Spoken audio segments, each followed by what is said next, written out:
पर ही उड़ान भरेंगे। इस वक्त प्लेन का एल्टीट्यूड लगभग 1800 फीट था। हैरानी की बात ये थी कि दोनों पायलट्स को ये पता था कि हमसे इतनी बड़ी गड़बड़ी हो चुकी है। दोनों के दोनों इंजन में पावर नहीं मिल पा रही है, फिर भी ये दोनों पायलट एटीसी से छुपा रहे थे अपनी गलतियों को।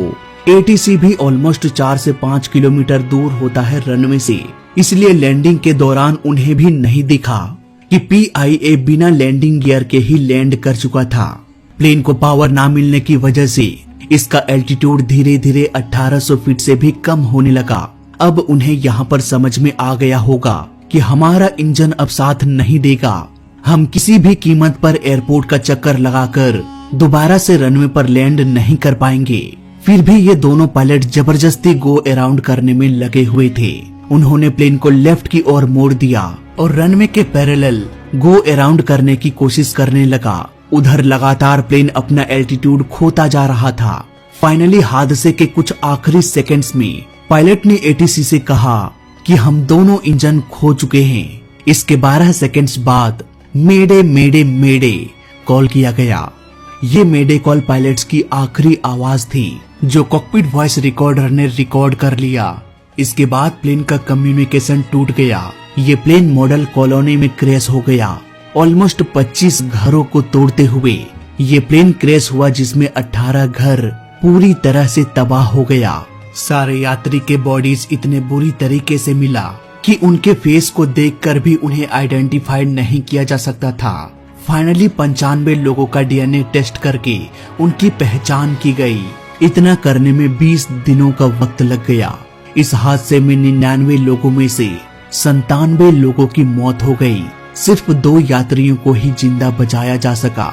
उधर मॉडल कॉलोनी में 18 घर बर्बाद हो जाने के बाद भी एक इंसान की मौत हो गई और 7 लोग घायल हो गए।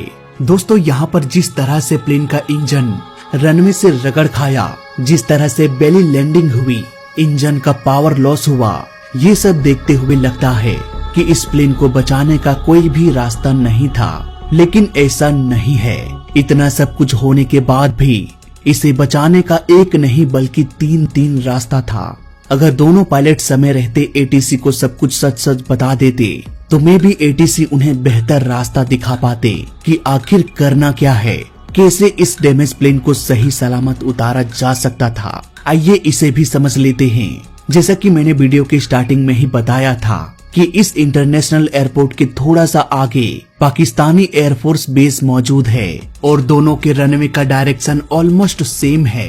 PIA का विमान जब बेली लैंडिंग किया, जब पावर मिलना बंद होने लगा, तब एयरपोर्ट का चक्कर लगाने के बजाय अगर वो सीधे उड़कर थोड़ा सा लेफ्ट मुड़ जाते तो वो आसानी से एयरफोर्स बेस में लैंड कर सकते थे।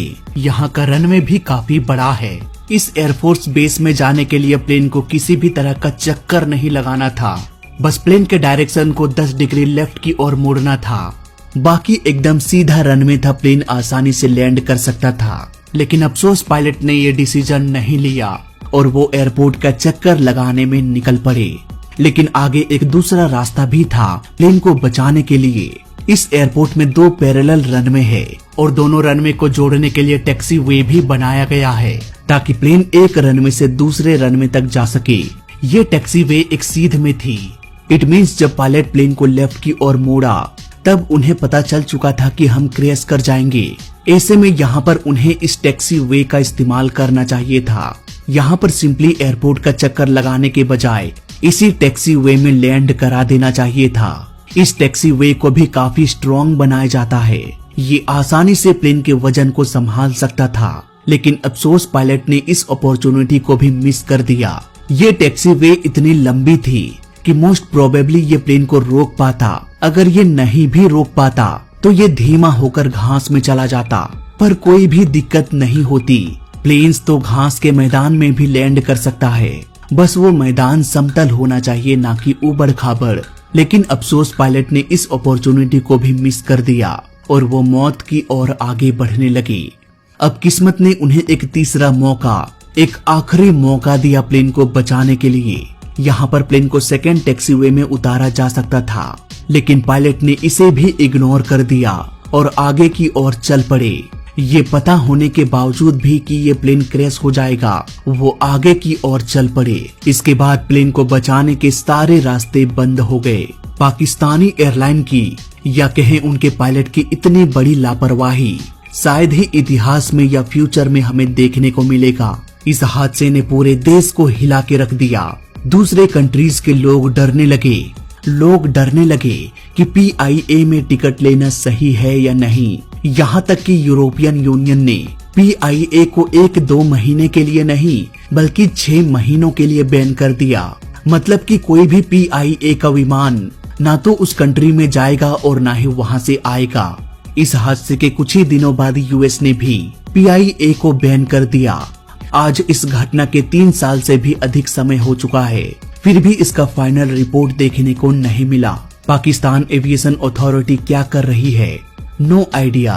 3 साल पहले जब ये हादसा हुआ था तब भी मैंने कहा था कि ऑफिशियल रिपोर्ट के आने के बाद मैं आपके लिए एक फाइनल वीडियो अपलोड करूंगा, पर मुझे नहीं लगता कि अब कोई रिपोर्ट आने वाला है, और आएगा भी तो ऑलमोस्ट मैंने सारे बातों को कवर कर लिया है। इससे ज्यादा रिपोर्ट में भी आपको देखने को नहीं मिलेगा।